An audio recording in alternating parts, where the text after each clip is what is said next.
The word turntablist came from a man, DJ Babu. It was kind of like he wanted to say that we're not disc jockeys anymore. We're musicians on the turntable.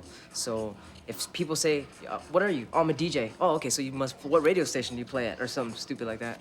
It's like now we say we're turntablists. So it's like a guitarist or a pianist or whatever. We're playing music with the turntable.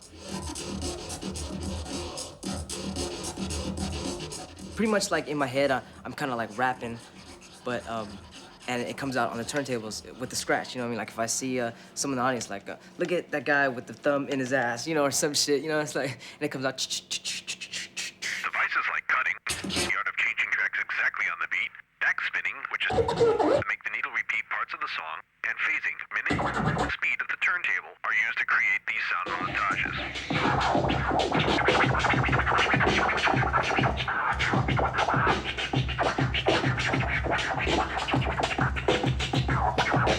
In 1976, Grandmaster Flash, best known for his groundbreaking 1982 rap hit, The Message, perfected his art of mixing. Thanks to the use of headphones and a 2-channel mixer with a monitor switch, Flash was able to hear what was playing on each turntable. This allowed him to cue the records to a precise spot. But it was Theodore Livingston, also known as Grand Wizard Theodore, the teenage brother of Flash's partner Mean Gene Livingston, who discovered scratching.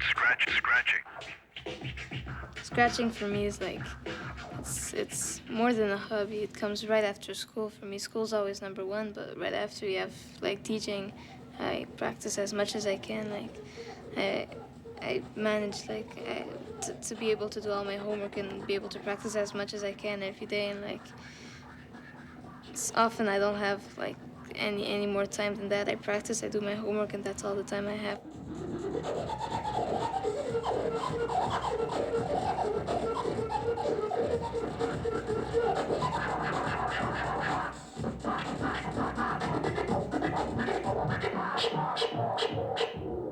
We can film that?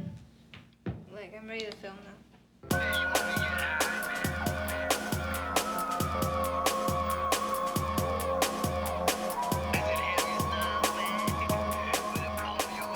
I mean, people were expecting to see like someone jump on the turntables and jack off and shit, you know, do some crazy shit, but you know, I wasn't going for it, you know.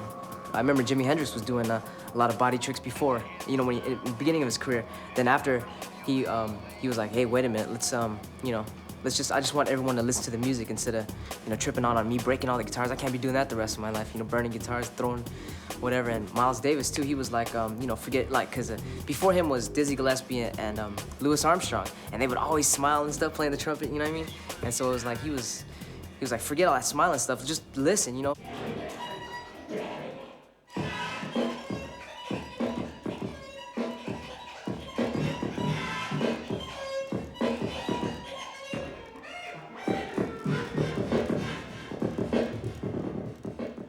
So when we record, it's like, it's not like with samplers or anything. It's like, it's all live, like a band. Like some dude, like first we'll get the drum tracks. Like someone will scratch the drums in with the drum record, you know. And someone will do the sound effects, you know, bam, bam. And then some dude will do the solos, you know. You do the solos and then, oh man, I messed up, you know. Take 1 million and, you know, try it again. It's just like recording like a live band type stuff, you know.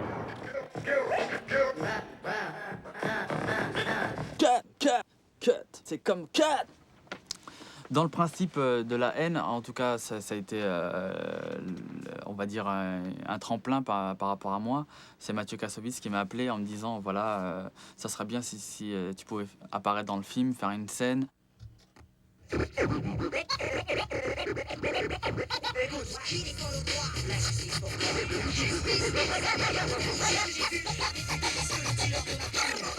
Il m'a fait voir le scénario, j'ai regardé, j'ai lu.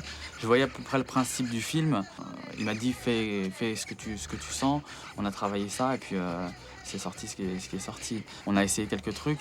On a eu l'idée de mettre Edith Piaf aussi en même temps parce que ça relatait aussi un peu dans le contexte. Non, je ne regrette rien. Parce que les gens, ils se sont dit mais attends, il a mis Edith Piaf et ils ont essayé de comprendre. Ça a pris l'attention.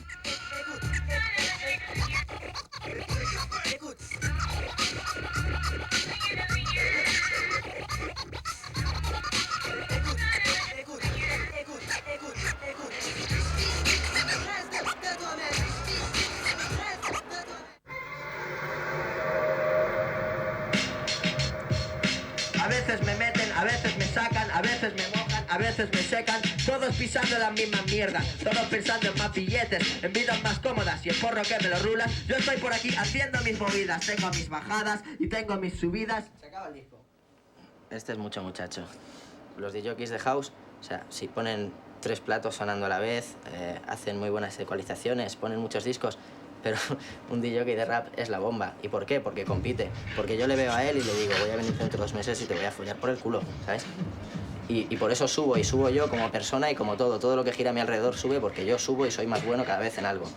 Q-Bert, o sea, me fijo mucho en Q-Bert porque, o sea, no sé, ese tío tiene algo en las manos que tal.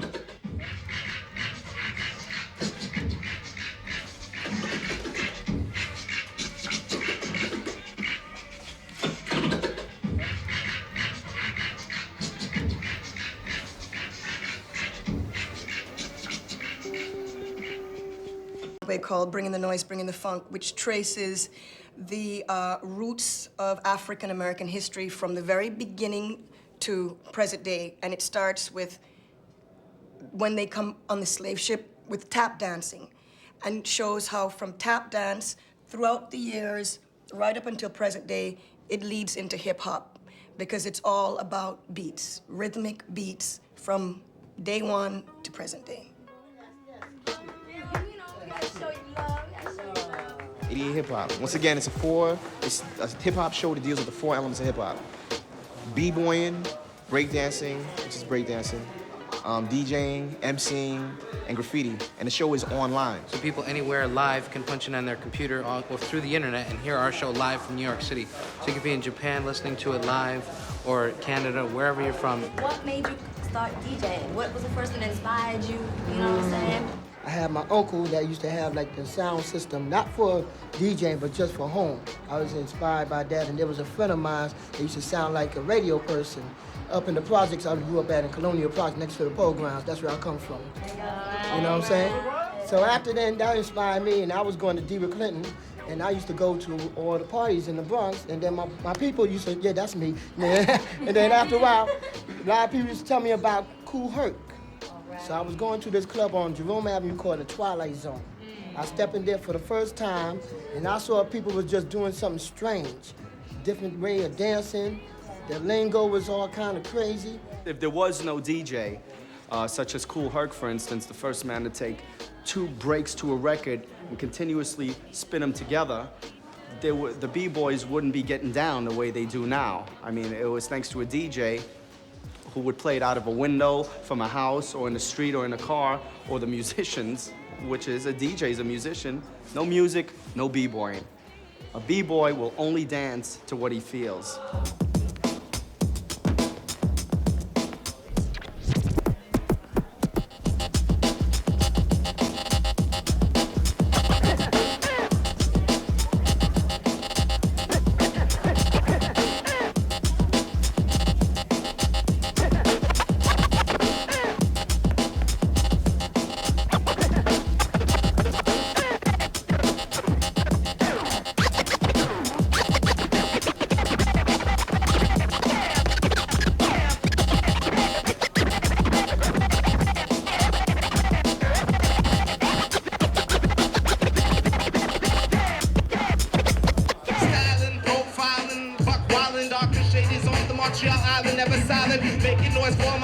As well as the girls, MCs try to come around, they digging up nothing but girls and gems from the men who got a lot of static with those MCs who act dramatic, chill that whack shit. I keep it positive with all my people from my Montreal City, NDT vicinity. With the easel, no weasel, the cock diesel, in full cock effect, I got the mic hard to wreck. You don't believe that my shit was free, come see me in the back, and I can freestyle like a crack. I only smoke weed to make my eyes red.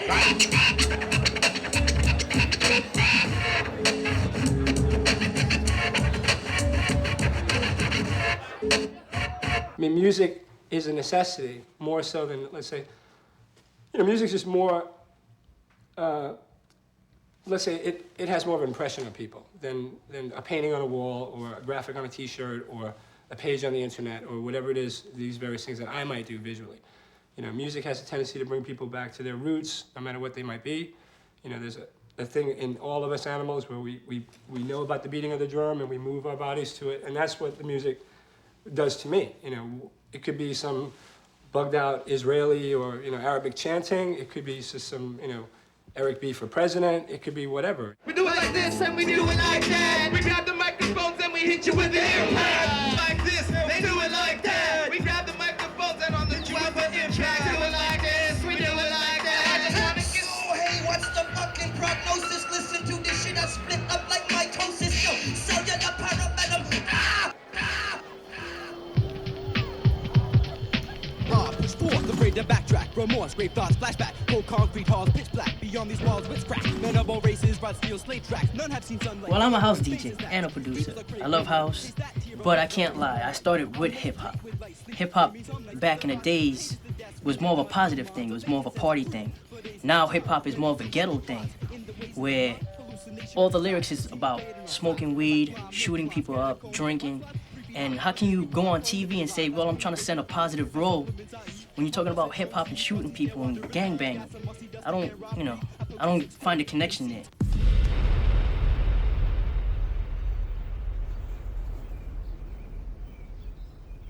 Yeah, man. To me, hip-hop is like everything. Hip-hop is like my whole life. If I wasn't doing hip-hop, it's like, damn, I don't exercise, I don't work. If I'm upset, if something gets me upset, it's like hip-hop is like a punching bag. Like, I'll go practice until I just forget about it, practice all day, come up with new stuff. And then at the end, I benefit from it still, you know? Like, I get to bring something new to the game. So, like, hip-hop is like my whole life. If I wasn't doing hip-hop, I'd just be in, like, a lot of trouble, I guess.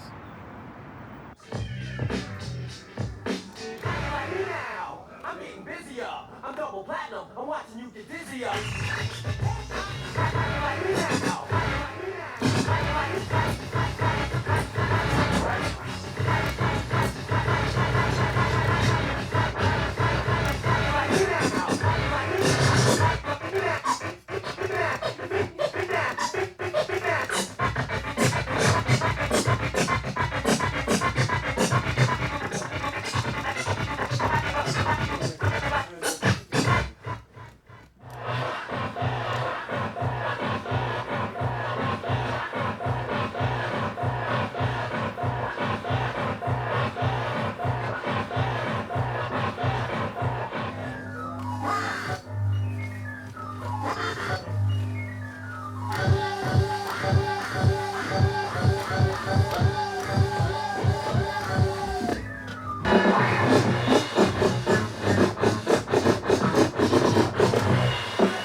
When we battled the Scratch Pickles, like I think that's the most nervous I've ever been, because, I mean, it's human. I mean, everyone gets nervous once in a while. Just because I'm Rock Raider and he's Rob Swift doesn't mean we don't get nervous. I mean, it's natural. You had three of the best crews in the world.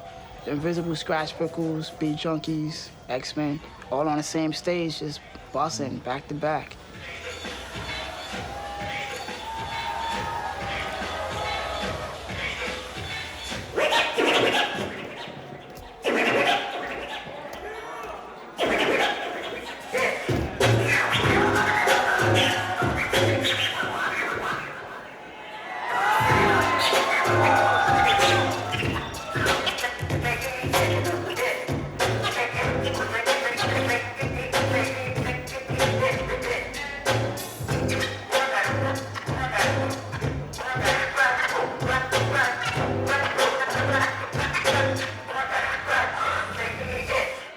The Beatles mean everything to me. The Beatles are life itself. The music the Beatles created. I know they only lasted 8 years, but in 8 years they give us 400 songs, and they give us so much happiness and sadness. What did the DJs give us? A beat in a club. People getting high on drugs that are made in the laboratory. The music's made in the laboratory. Is a conductor a musician? He plays no instruments. Is he, would you say he's a musician? Obviously, everybody says yes, he is a musician. Why is he a musician? Because he is crafting sound in a musical way. He's using somebody else's music. It happens to be written. He never wrote it. Bernstein never wrote Mahler, and yet he conducts Mahler beautifully, and he used to, he's dead now.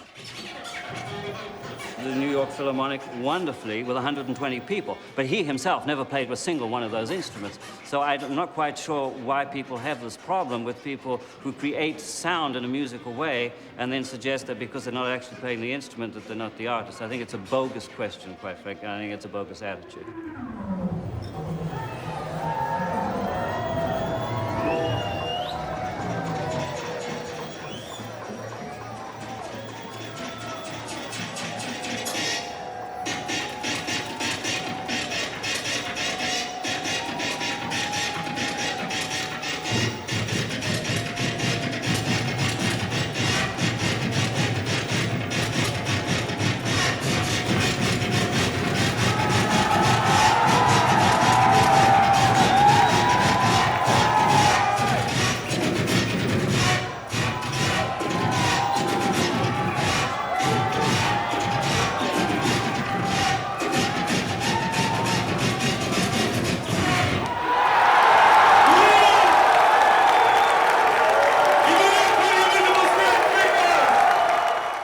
I think I have to my fans, I think I have a musical responsibility to like come out with some new type of style all the time, or else if not, they'd be like, oh, he did the same stuff last week, let's not even see him. So it's like I have a drive to come through with some new stuff all the time for my fans and stuff.